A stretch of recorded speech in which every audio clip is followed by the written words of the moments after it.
disfrutando de estos regalos, la presencia del Señor. ¿Cuántos han experimentado la presencia del Señor? Amén. Si la disfrutaron, es la invitación a que los martes vengan literalmente a disfrutar de la presencia del Señor. Amén. Amén. Gloria a Dios. Seguimos con este tema maravilloso, la segunda venida del Señor. No les voy a hacer repaso por el tiempo, pero hoy ya me voy a enfocar más en lo que sí es la venida, lo que no es y lo que sí es la venida del Señor. Así que vamos a orar. Padre, gracias por la palabra en esta noche. Gracias por lo que tú estás haciendo en medio de tu casa. Gracias por la bendición que estás derramando en medio de tu pueblo. Gracias por traer más y más sed de ti, de tu palabra. Gracias por regalarnos tiempos tan maravillosos como esta noche, en el nombre de Jesús. Amén. Busque conmigo Tito capítulo 2, verso 13, y quiero que mantengamos una imagen con lo que tengo allí, para de alguna manera, en esa imagen está el bosquejo de todo lo que les voy a enseñar esta noche. Tito capítulo 2, verso 13, ¿quién lo tiene para que lo lea en voz alta? Tito 2. 2, capítulo 2, verso 13. 2:13. A ver, ¿quién lo encontró? ¿Lo leo yo? A ver qué pasó con esas Biblias hoy. Mientras aguardamos la bendita esperanza, es decir, la gloriosa venida de nuestro gran Dios y Salvador Jesucristo. Amén. Aguardando la esperanza bienaventurada y la manifestación gloriosa de nuestro gran Dios y Salvador Jesucristo. Amén. Primero, ¿qué no es la segunda venida? O sea, como para quitar conceptos que alguno pueda tener o enseñanzas que de pronto por ahí se hayan escuchado que no sean tan correctas. Primero, la segunda venida del Señor no es la muerte del creyente. ¿Por qué razón? Porque si el Señor viniera cada que un creyente se muere, entonces ¿cuántas veces tiene que venir el Señor? Por tantos creyentes que mueren. ¿Sí? Tampoco es como algunos pensaban en los tiempos del Señor, que la venida del Señor vendría con la caída de Jerusalén. No olviden, ya hablamos sobre eso. Jesús profetizó que no quedaría piedra sobre piedra del templo y de la ciudad. ¿Recuerdan? Eso ocurrió en el año 70 a través del emperador Tito, que vino y destruyó, arrasó completamente con Jerusalén. Y el segundo templo que se había construido también lo destruyó. Entonces se pensaba que entonces, después de esa gran tribulación, era que entonces venía el Señor por segunda vez. Ya les mencioné y les recuerdo que la iglesia del primer siglo, y por eso el apóstol Pablo tiene que hablar tan vehementemente a algunas de las iglesias, sobre todo la iglesia de Tesalónica, porque ellos estaban tan convencidos de que Jesús vendría en ese tiempo, que algunos ya no querían trabajar. ¿Para qué trabajar si el Señor viene? Algunos se han vuelto perezosos, en fin, porque ellos pensaban que por causa de lo que se estaba ocurriendo en Jerusalén era la mayor señal para que el Señor viniera. Tampoco la segunda venida tampoco tiene que ver con la venida del Espíritu Santo, porque también parte, sector de la iglesia primitiva decía, si ya se cumplió lo que el Señor dijo, que venía el Espíritu Santo sobre ellos, entonces vendría su segunda venida. Tampoco, simplemente fue la palabra, la promesa que el Señor dio a sus discípulos, que el Espíritu venía como el Consolador. Y no olviden que las cartas que el apóstol Pablo escribe con respecto y que hablan acerca de la segunda venida se escribieron después del Pentecostés. O sea que tampoco tiene que ver nada con la segunda venida. Pero tampoco, amados, y esta sí tiene que ser más clara para usted y para mí, tampoco la segunda venida tiene que ver con el fin del mundo. No es el fin del mundo. Cuando Cristo venga por segunda vez, no, el mundo no será destruido. ¿Por qué razón? Porque cuando Cristo venga por segunda vez, estaremos reinando con Él 1000 años. Después de los 1000 años habrá otra cosa, pero luego de eso hablaremos en otro tiempo. Ahora sí, ¿qué es la segunda venida? En primer lugar, La segunda venida del Señor Jesucristo será una venida personal. Alguien busque por favor 1 Tesalonicenses 4, 16 y 17. 1 Tesalonicenses 4, 16 y 17, y otro busca por favor Hechos 1, 11.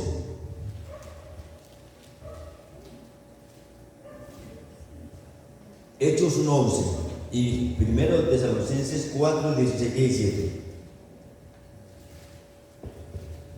Esas Biblias, a ver, esas Biblias activas, hermano Carlos. Porque el Señor mismo, con voz de mando, con voz de arcángel, con trompeta de Dios, descenderá del cielo, y los muertos en Cristo resucitarán primero.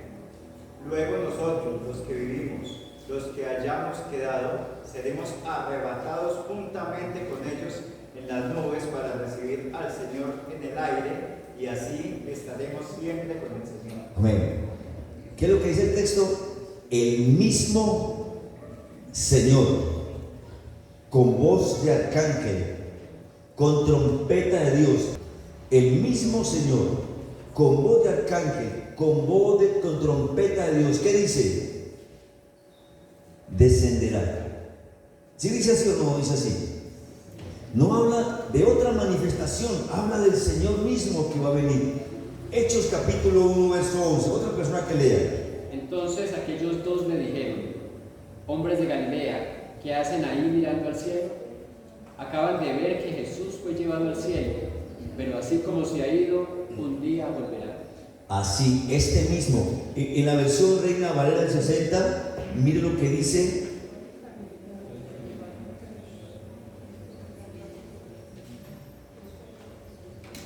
Los cuales también le dijeron: varones galileos, ¿por qué estáis mirando al cielo? Este mismo Jesús, que ha sido tomado de vosotros al cielo, así vendrá. ¿Será el mismo o no será el mismo? Amén. Porque será una venida personal, pero también será una venida visible y corporal. Una venida visible y corporal. Alguien búsqueme. Amor, tú busques Mateo 24, 27. A ver, Henry busque Zacarías 1:7. Apocalipsis 1:7. Una venida visible y personal. ¿Qué dice Mateo 24, 27? Dice: porque como el relámpago que sale del oriente y se muestra hasta el occidente, así será también la venida del Hijo del Hombre. Así será también la venida del Hijo del Hombre. ¿Qué dice Apocalipsis? He aquí, viene con las nubes, y todo ojo le verá, aunque los que le traspasaron y todas las tribus de la tierra harán lamentación por él. Sí, amén. Ve lo que dice, gracias hermano, lo que dice Zacarías capítulo 12, profecía de la palabra de Jehová acerca de Israel. Jehová, que extiende los cielos y funda la tierra y forma el espíritu del hombre dentro de él, ha dicho: he aquí yo pongo a Jerusalén por copa que hará temblar a todos los pueblos de alrededor contra Judá, en el sitio contra Jerusalén. En aquel día yo pondré a Jerusalén por piedra pesada a todos los pueblos, todos los que se la cargaren serán despedazados, bien que todas las naciones de la tierra se juntarán contra ella. En aquel día, dice Jehová, heriré con pánico a todo caballo y con locura al jinete, mas sobre la casa de Judá abriré mis ojos, y a todo caballo los pueblos heriré con ceguera.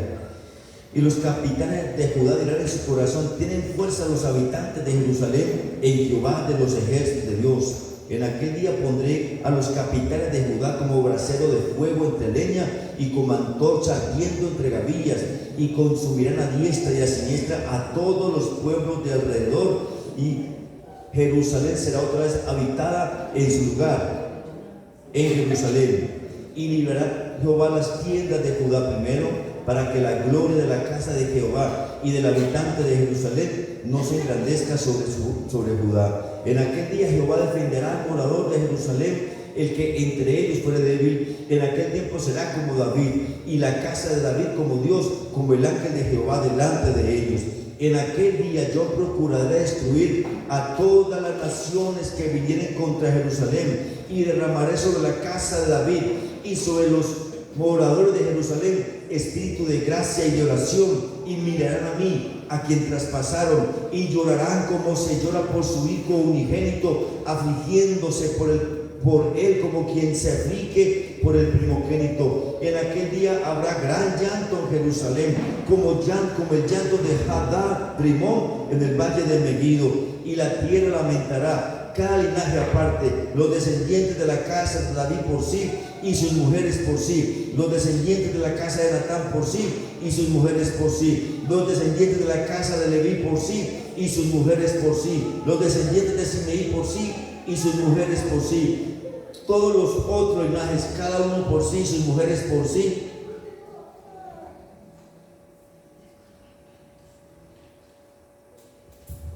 En aquel tiempo, capítulo 13, habrá un manantial abierto para la casa de David y para los habitantes de Jerusalén, para la purificación del pecado y de inmundicia. En aquel día, dice Jehová de los ejércitos, quitaré de la tierra los nombres de las imágenes y nunca más serán recordados, y también haré cortar de la tierra a los profetas el espíritu de inmundicia. Y acontecerá que cuando alguno profetizare aún, le dirán su padre y su madre que lo engendraron: no vivirás, porque has hablado mentira en el nombre de Jehová. Y su padre y su madre que lo engendraron le traspasarán cuando profetizare. Y sucederá en aquel tiempo que todos los profetas se avergonzarán de su visión cuando profetizaren, ni nunca más vestirán el manto velloso para mentir, y dirá: no soy profeta, labrador soy de la tierra, pues he estado en el campo desde mi juventud. Y les preguntarán: ¿qué dirás son estas en tus manos? Y él responderá: con ella fui herido en casa de mis amigos. Este capítulo 12 y 13 del libro de Zacarías, amados, es básicamente, quiero que leamos por favor el versículo 7: levántate, oh espada, contra el pastor y contra el hombre, compañero mío, dice Jehová de los ejércitos, y era el pastor, y serán dispersadas las ovejas, y haré volver mi mano contra los pequeñitos.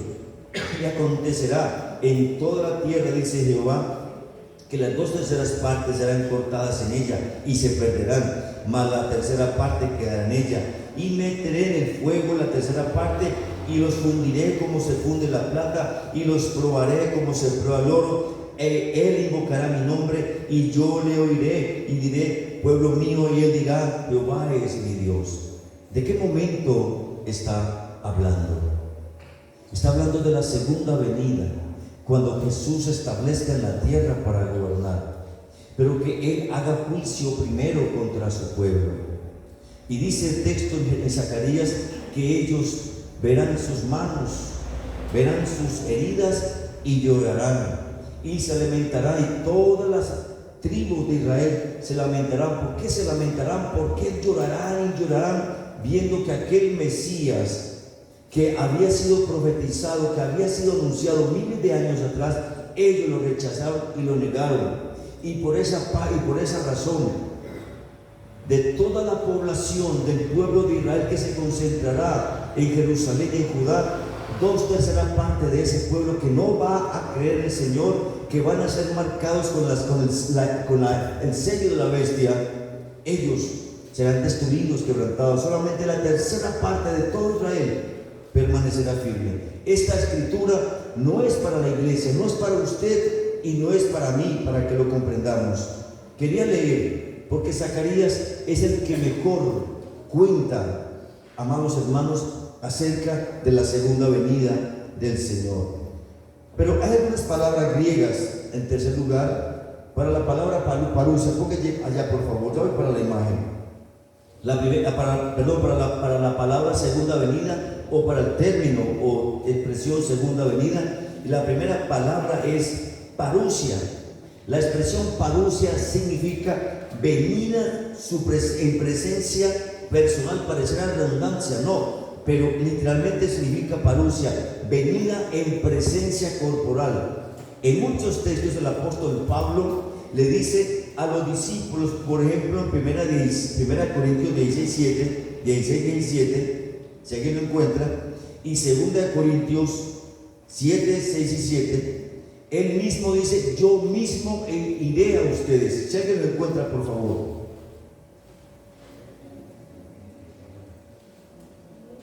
Otra persona busca 1 Corintios 15, 23. 1 Corintios 15, 23. Otra persona busca Santiago 5, 8. Muy bien. ¿Quién encontró 1 Corintios 16, 17? Dice, me regocijo por la venida de Estefanas, de Fortunato y de Arcánimo, pues ellos han suplido vuestra ofensa. Eso es parusia. O sea, la llegada en presencia de alguien para hacer algo. ¿Sí? También, ¿qué dice 2 Corintios 7, 6 y 7? Pero Dios, que anima a los que sufren, nos consoló con la llegada de Tito. Y no solo nos alegramos de verlo, sino también de saber que él estuvo muy contento con ustedes. Tito nos contó que desean vernos, que están tristes por lo que ha pasado y que se preocupa por mí. Al oír esas noticias me puse más contento todavía. Eso es parusia. Es la llegada en persona de alguien para hacer bien. Pero miremos ahora, por favor, ¿qué dice 1 Corintios 15, 23? Pero cada uno es debido orden Cristo, las primicias luego que son de Cristo en su venida. Ok, eso, la venida corporal, primero Cristo, y luego ¿quiénes? Las primicias, los que hemos muerto en Cristo. Santiago 5, 8.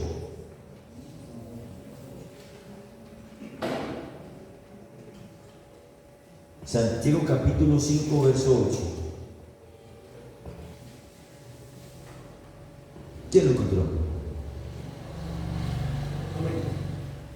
Tened también vosotros paciencia y afirmad vuestros corazones, porque la venida del Señor se acerca.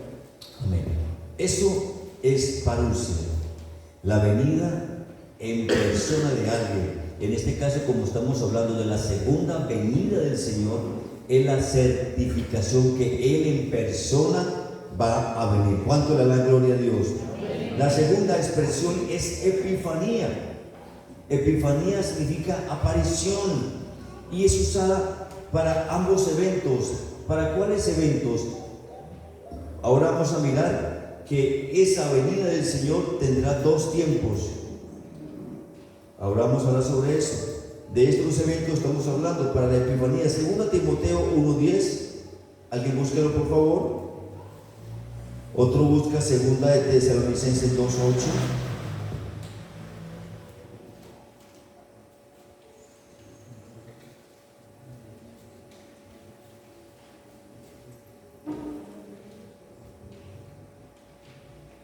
Dice Tito 2:13, aguardando la esperanza bienaventurada y la manifestación gloriosa de nuestro gran Dios y Salvador Jesucristo. Ya lo hemos leído.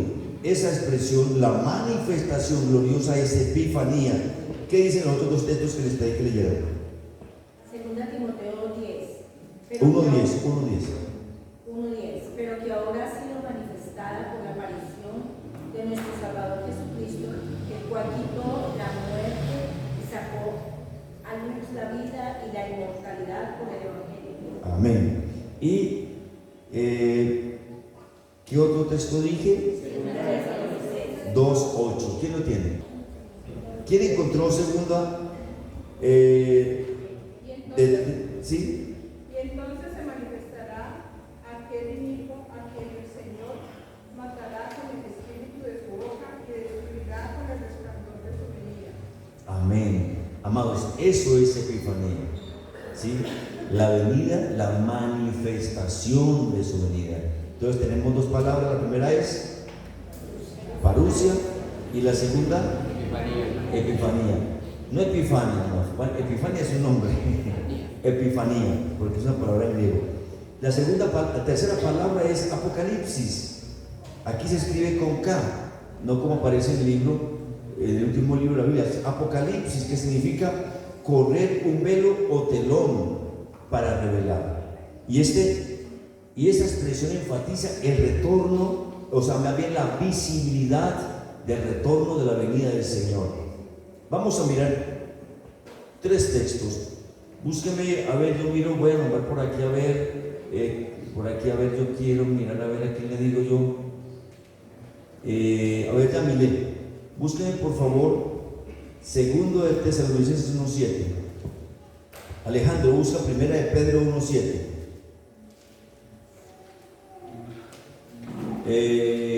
Vale, me busca por favor 1 de Pedro 1:13. Y por aquí Santiago buscas 1 de Pedro 4:13. ¿Listo? Muy bien, entonces vamos a comenzar. 2 de Tesalonicenses 1:7, ¿qué dice? Cuando el Señor Jesús venga desde el cielo en llamas de fuego y en compañía de sus poderosos ángeles, Dios les dará alivio a todos ustedes, como lo ha hecho con nosotros. Ok.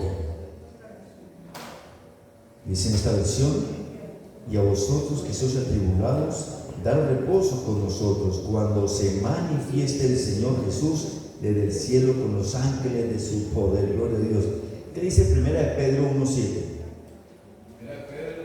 1:7.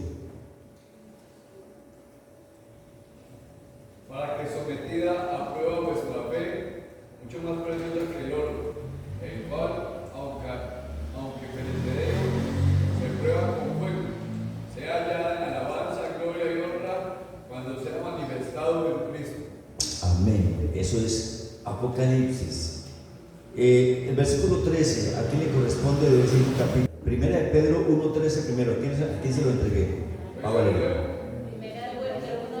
1 de Pedro 1:13. Por tanto, ceñid los lomos de vuestro entendimiento, sed sobrios y esperad por completo en la gracia que se os traerá cuando Jesucristo sea manifestado. Amén. Ahí es Apocalipsis. ¿Qué dice? Ahora sí, 1 de Pedro 4:13, Santiago.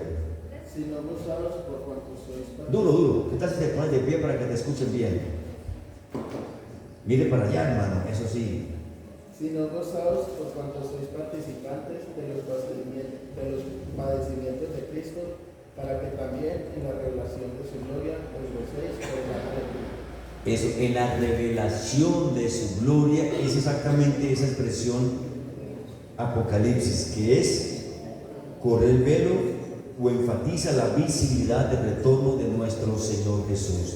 Ahora, en cuarto lugar, vamos a mirar cómo la segunda venida va a ser en 2 fases. Ahora sí, colócame el cuadro, por favor. Es una sencilla imagen, pero la idea es que podamos comprenderlo.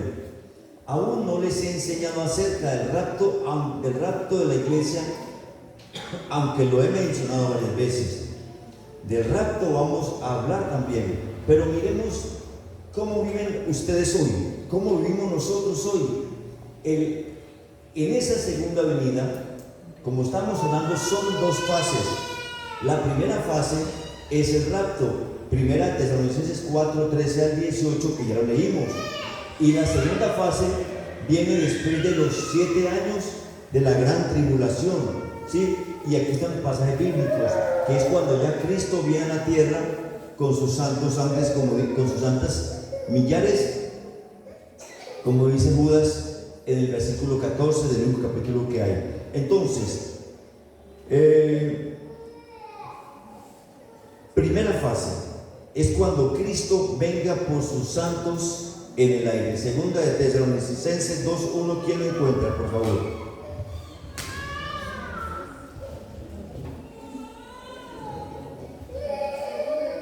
Segunda de Tesalonicenses 2:1, ¿quién lo tiene? Cuando nuestro Señor Jesucristo regrese, nosotros nos reuniremos con Él. Por eso les rogamos, hermanos, que no se dejen confundir tan fácilmente. No se asusten si alguien asegura que ya llegó el día en el que el Señor Jesús volverá. Tal vez alguien les mienta diciendo que el Espíritu les dijo eso, o que nosotros le enseñamos eso personalmente o por carta. Entonces, como les decía ahora, el apóstol Pablo escribe estas 2 cartas básicamente para corregir errores no doctrinales, pero sí de percepción doctrinal con respecto a que ellos creían que ya era el tiempo. Y por eso el apóstol Pablo le dice, no se dejen que confundir. ¿Sí? Y les está explicando que esa reunión dónde va a ser. Pero ¿quién sabe el día y quién sabe la hora cuando Jesús o cuando ocurrirá esta primer fase? Nadie lo sabe. Jesús dijo en Mateo 24:36, pero el día y la hora nadie sabe, ni aun los ángeles del cielo, solo mi Padre que está en los cielos, solo mi Padre, dice el Señor. Por lo tanto, por más que aparezcan, recuerden que ustedes, yo no sé si aquí en Sevilla llegó en el siglo pasado, las 2 últimas décadas, hubo demasiada profecía, que por aquí decían, que por aquí aparecía un profeta, que por allá aparecía no sé qué, y tanto, oigan, tanto trinitarios y de sana doctrina profetas aparecían diciendo que para tal fecha venía el Señor, como también profetas de falsas doctrinas aparecían diciendo, las 2 últimas décadas del siglo XX fueron muy cargadas de profecías con respecto a la segunda venida del Señor. De hecho, iglesias o sectas como por ejemplo los adventistas, los mormones, bueno, dieron fechas de que Jesús venía, y otros grupos, este grupo, los Mita Aarón, otro grupo, si me acuerdo ahora les digo, le ponían fechas. Unos decían que para el 2000, otros que para el 2012, otros que para el 1970, no sé qué. Ellos se murieron y Jesús no ha venido. Pero que Él viene. Dígale a alguien, viene el Señor. Viene el Señor. Y Él se ha demorado. Pero la expectativa de aguardar esa segunda venida debe ser, sí, como si viniera hoy. Usted se debe acostar pensando de que Jesús viene hoy. Esa tiene que ser la vida de los creyentes, como si Él viniera, porque el llamado del Señor es a vivir para la gloria suya, amén. ¿Sí? Y lo que más bien decía Jesús a los que esperaban su venida era: velad, pues no sabéis a qué horas ha de venir el Señor.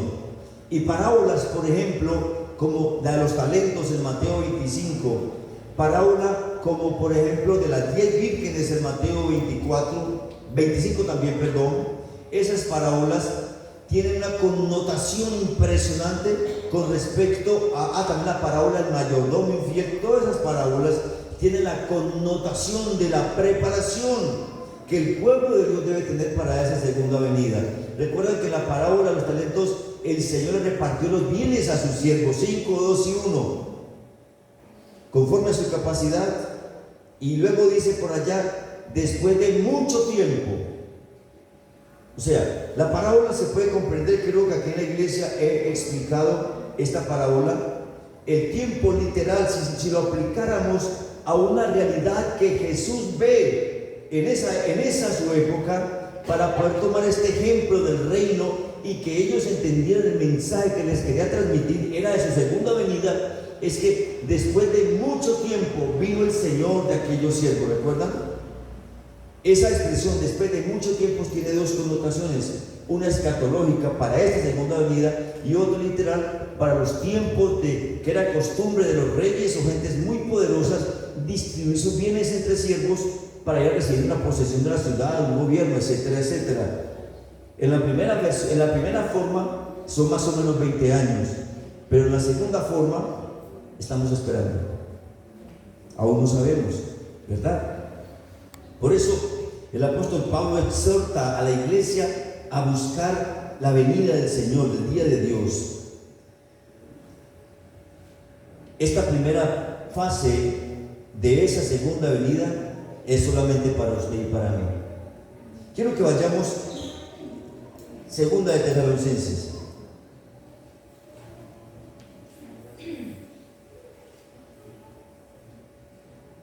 el capítulo 4.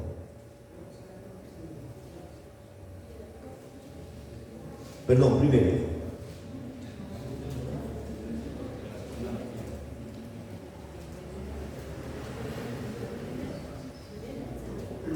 Verso 13. Tampoco queremos, hermanos, que ignoréis acerca de los que duermen, para que no os entristezcáis como los otros que no tienen esperanza. Porque si creemos que Jesús murió y resucitó, así también traerá Dios con Jesús a los que durmieron en él. Por lo cual decimos esto en palabra del Señor, que nosotros que vivimos, que habramos quedado hasta la venida del Señor, no precederemos a los que durmieron. Verso 16.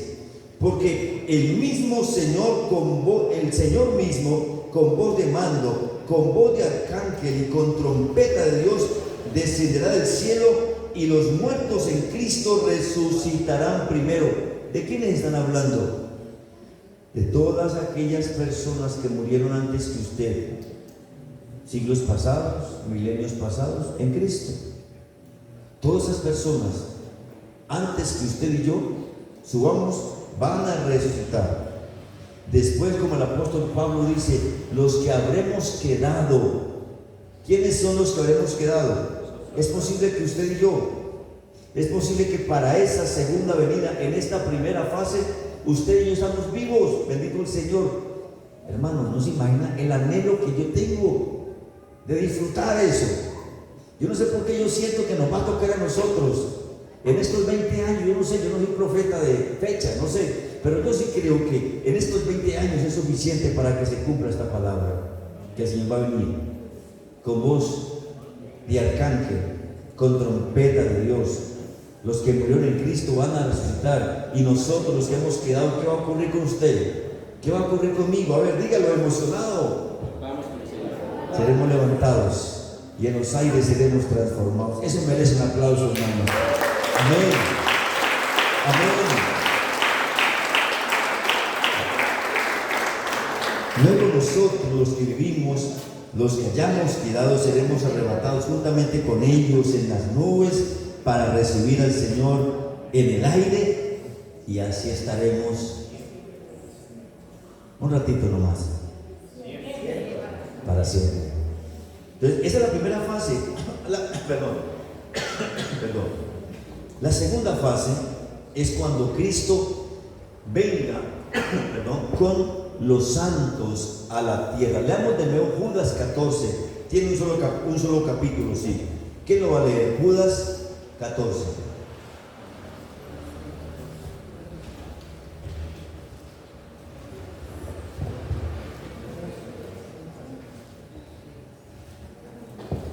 Judas 14, ¿qué dice? Enoc, quien vivió en la séptima generación, después de Adán, profetizó acerca de estas personas. Dijo: escuchen, el Señor viene con incontables millares de sus ángeles. El Señor viene con millares, ¿qué? Ahí, ¿de quién está hablando? ¿Con quiénes van a venir? ¿Quiénes son esos? ¿Quiénes son esos? Ay, hermano, me van a dar texto que se lo digo muchas veces. Usted y yo, como ya fuimos transformados, no les he hablado qué ocurrirá inmediatamente después de que estemos en el cielo. Diga conmigo, bodas. Eso es luego para más adelante.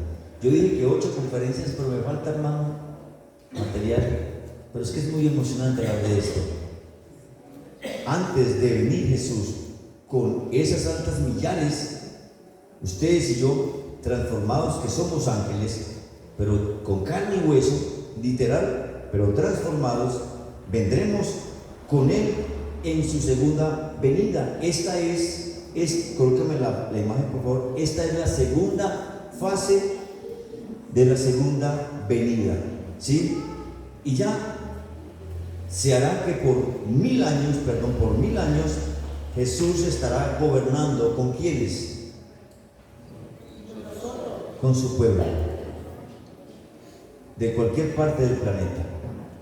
No tiene que ver Israel todavía. Esta segunda venida sí tiene que ver con Israel y con las naciones de la tierra, porque habrán diferentes juicios. Ustedes les he mencionado que en Apocalipsis 13, 17, bueno, varios libros que luego les mencionaré, habla de las copas de la ira, habla de los 7 sellos, habla de qué más. Dígalo, pastora. ¿Qué más? Las 7 copas de la ira, los 7 sellos. Bueno, también se me olvidó. Yo pensé que a ustedes no se les había olvidado, pero falta uno de los juicios que serán derramados sobre la tierra. Se cumplirá, amados hermanos, después de esta fase. Perdón, después de la fase 1 viene lo que llama el valle de la tribulación, que son 7 años. Ya les expliqué a ustedes que son 3 años y medio. Apenas suceda el rapto, escuchen esto, apenas suceda el rapto de la iglesia, inmediatamente hará aparición del anticristo, el inicuo, como ya lo conocemos. Aparece en ejercicio y la primera acción que hará el anticristo es firmar un pacto de paz con Israel, y a partir de ese momento ninguna nación del planeta Tierra afectará ni atentará más con Israel, porque es en esos 3 años cuando se consolidará literalmente un solo Dios. Se habla del anticristo, no hablamos de nosotros, hablamos de la tierra, un solo Dios, o sea, una sola religión, un solo gobierno y una sola moneda, una sola economía.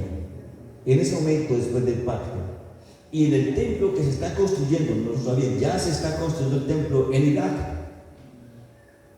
Iglesia católica, religión islámica, todas las principales potencias religiosas del mundo se han unido para todos aportar para la construcción de este templo.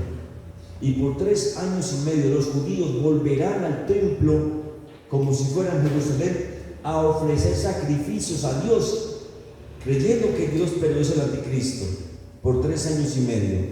Pero cuando se acabe este tiempo, que es la segunda parte de la tribulación, es cuando entonces el anticristo romperá el pacto con Israel y comenzará una persecución sin cuartel para el pueblo del Señor. Pero es en este mismo tiempo donde Dios comenzará a derramar de su ira contra las naciones, contra el mismo Israel, y donde se desatará el tema de la batalla de Armagedón o de Megiddo, ¿sí? Y toda la palabra cumplida en el Antiguo Testamento para Israel se cumplirá literalmente acá. Y luego termina esa parte de la gran tribulación, y escúcheme, y la gran tribulación primero no es para la iglesia, para que lo tengan claro. La iglesia no tiene que ver con la gran tribulación, tiene que ver con la gran tribulación Israel y las naciones. Pero realmente la gran tribulación es para Israel. Todo lo que usted lee, que Jesús habla en Mateo 24 y 25, es para Israel, no es para la iglesia, no es para el pueblo de Dios, ¿sí? Y el juicio que Dios hace a las naciones, el juicio que Dios hace al anticristo, que por 1000 años será atado, y el diablo por 1000 años va a ser atado, es literalmente después de este proceso del derramamiento de la ira de Dios, castigar. Como les mencioné, 2/3 partes de la humanidad van a desaparecer, los cielos la tierra va a ser quemada por fuego, en fin, transformada, en fin. De eso les hablaré más adelante. Es lo que quería como darles claridad de la segunda fase de la venida de Jesús a la tierra. Ahora, ¿por qué son distintas estas 2 fases? Para terminar, son diferentes en carácter. Cuando dice viene por los suyos, es un acto de fe. ¿Cuántos creen eso? Amén. Pero cuando dice viene con los suyos, es un acto de juicio público, porque ya no viene como el Dios de paz, viene como después del milenio, Él vendrá a juzgar. También diferentes en manera, porque esa primera fase de la segunda venida es en secreto, nadie sabe el día y la hora, por eso les habla de velar y orar, estar preparados. Pero la otra es una manifestación pública, porque dice que todo ojo lo verá. Y ahí donde el internet, el blockchain, toda la tecnología que ahora se está armando, está preparándose para esto. Simultáneamente, todo ojo verá su segunda venida. Eso me da una emoción, hermanos. También diferente es el lugar. ¿Por qué? Porque cuando dice que vendrá por los suyos, ¿dónde es? ¿Dónde es? En los aires. Pero cuando dice vendrá con los suyos, ¿dónde vendrá? A la tierra. Zacarías capítulo 14, verso 14. Por el tiempo no los voy a leer, pero los pueden escribir. Zacarías 14, 14. También serán diferentes en tiempo. Cuando dice vendrá por los suyos, será antes de la gran tribulación. Pero cuando dice con los suyos, será después de la gran tribulación. Por lo tanto, la palabra de Dios no tiene textos con respecto a el día ni la hora, pero sí habla claramente el día perfecto, el momento exacto de su segunda venida a la tierra. También diferentes en dispensaciones, porque cuando dice vendrá por sus santos, será terminando la dispensación de la gracia. ¿Ustedes saben cuál es la dispensación de la gracia? ¿Alguien sabe? Para que me ayuden. ¿Cómo? Ahora, pero ¿por qué la dispensación de la gracia? Pastora, todo el mundo estudió otra vez. ¿Por qué la dispensación del Espíritu Santo? ¿Saben ustedes qué va a ocurrir? Y eso me produce una emoción tan impresionante. ¿Saben qué va a ocurrir? Apenas se inicie el primer día de los 7 años de la tribulación, el Espíritu Santo es quitado de la tierra y volverá al Padre y volverá al Hijo. Apenas comience la gran tribulación, apenas se firme el pacto de paz, apenas haga aparición del anticristo, el Espíritu Santo va al Padre y al Hijo. Y por eso la iglesia tiene que ser quitada. Por eso, porque ¿dónde está el Espíritu Santo? ¿Dónde está el Espíritu Santo?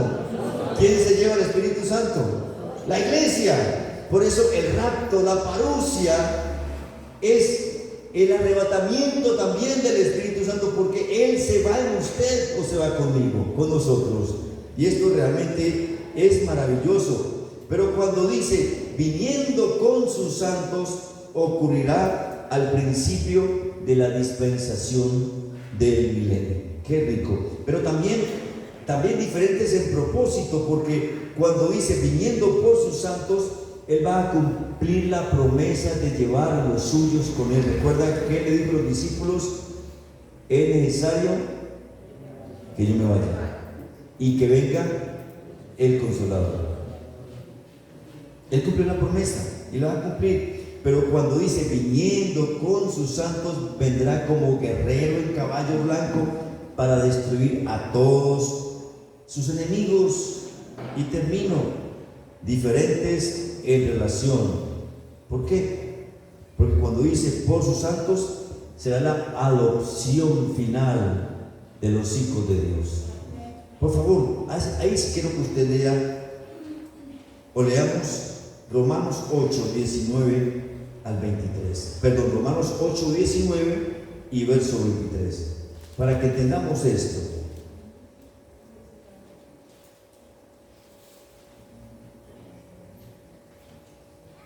Miren, porque el anhelo ardiente de la creación es el aguardar la manifestación de los hijos de Dios. Y no solo ella, el verso 23, sino que también nosotros mismos, que tenemos las primicias del Espíritu, nosotros también gemimos dentro de nosotros mismos, esperando la adopción, la redención de nuestro cuerpo. Por eso cuando dice por sus santos, será esa adopción final de los hijos de Dios. Pero cuando dice con sus santos, será el tiempo en que los hijos de Dios seremos manifestados al mundo. Yo no sé ustedes cómo estarán de emocionados por este tema, pero a mí me apasiona, porque es como develar, o sea, correr el velo, porque muchos podemos no vivir engañados, pero sí un poquito de oscuridad con respecto a la segunda venida del Señor, de pronto un poco confundidos y de pronto no preparados. Y la idea es que cuando el Señor venga por segunda vez, en la primera fase, usted diga: Señor, aquí estoy listo. Como dijo Estelita Conde, nuestra hermana linda que está en el cielo, dijo: estoy preparada, ya tengo la maleta empacada, y al día siguiente se fue con el Señor. Creo que así es que tenemos que vivir, hermanos. Colóquense sobre sus pies, por favor. Por eso, usted y yo tenemos un gran desafío.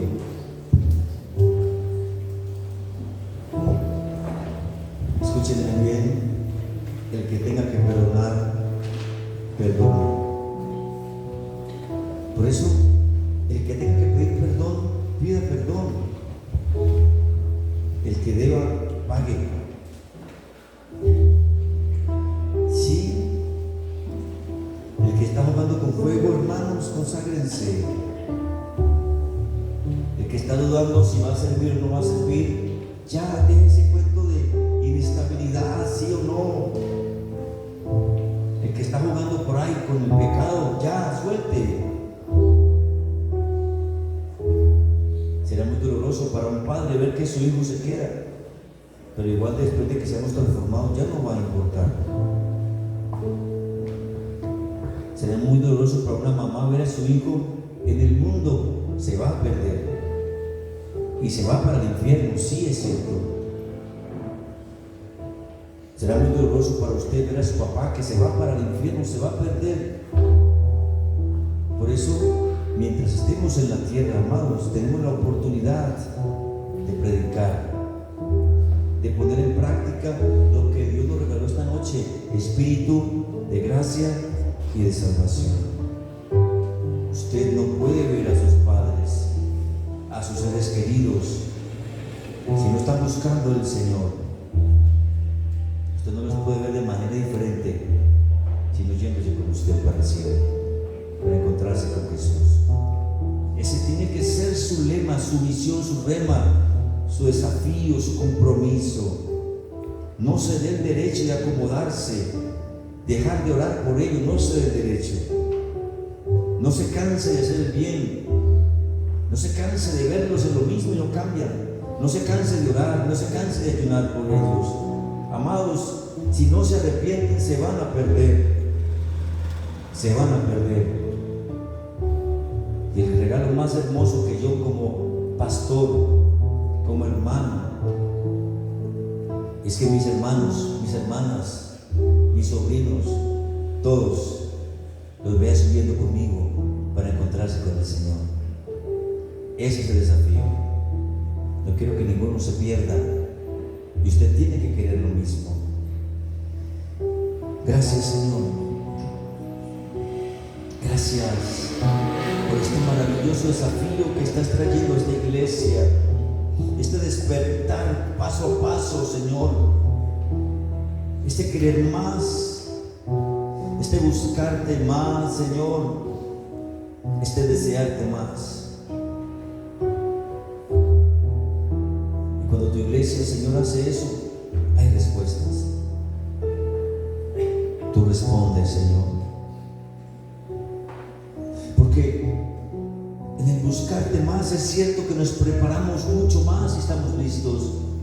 Pero también, Señor, tu corazón mira el mío, tu corazón mira el quebrantamiento, mira el enfermo, mira la necesidad. Alguien que está sufriendo, alguien que está perdido, alguien que está necesitado, pero que te está buscando, que se está rindiendo, que se está humillando, que está llorando, Señor. Y lo escuchas y lo atiendes, y lo sanas, y lo levantas, y lo restauras.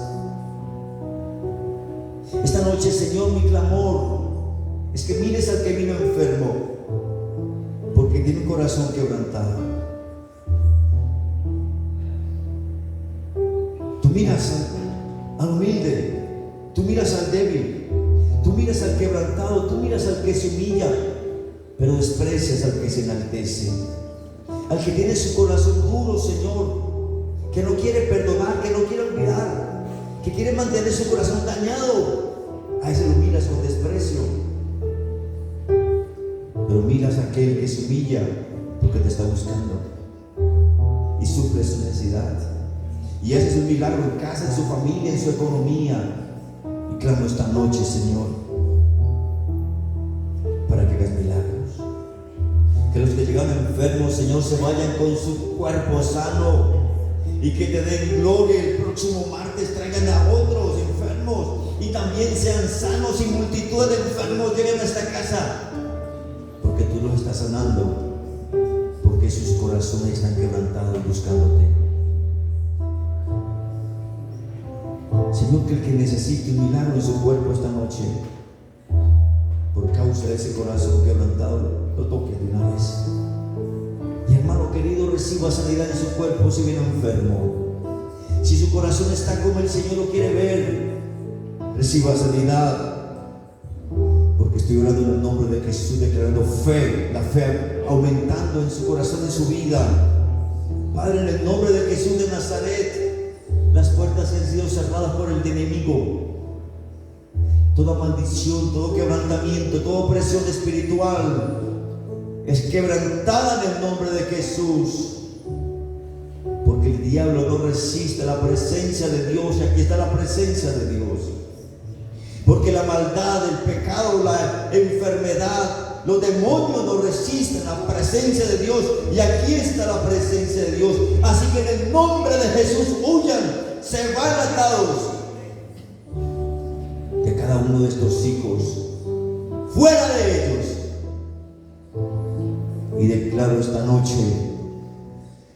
cielos abiertos, bendiciones nuevas, cosas nuevas que Dios comienza a hacer. Gracias. Levante sus manos y dele gracias al Señor.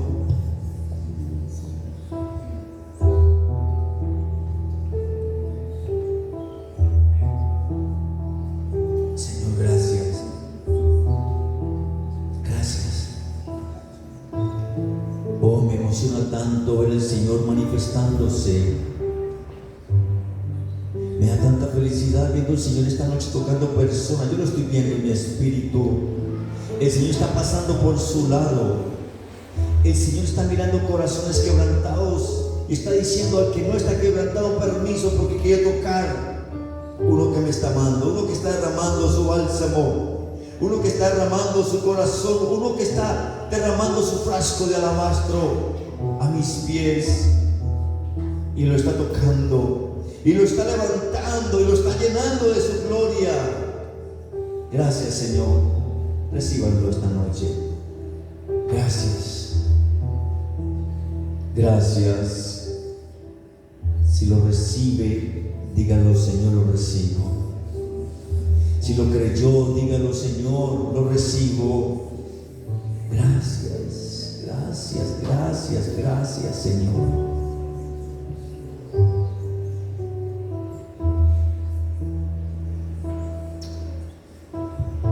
Persona con cáncer en este lugar,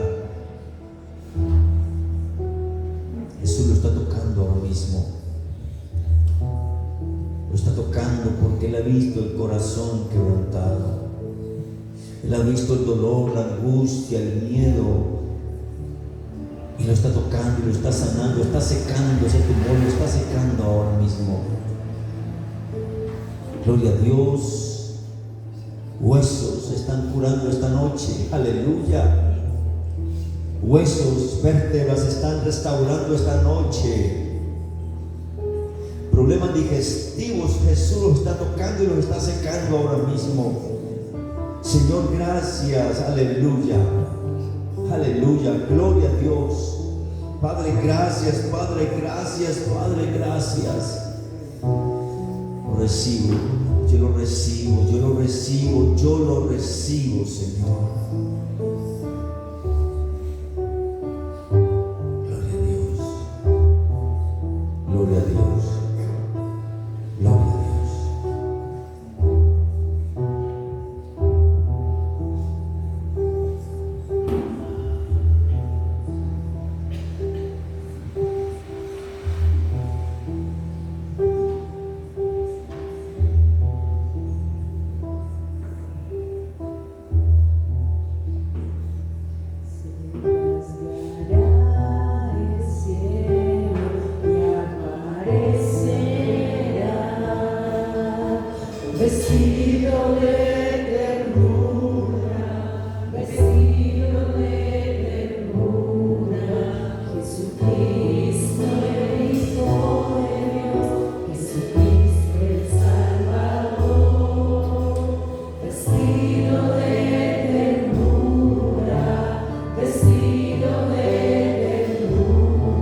Descansa.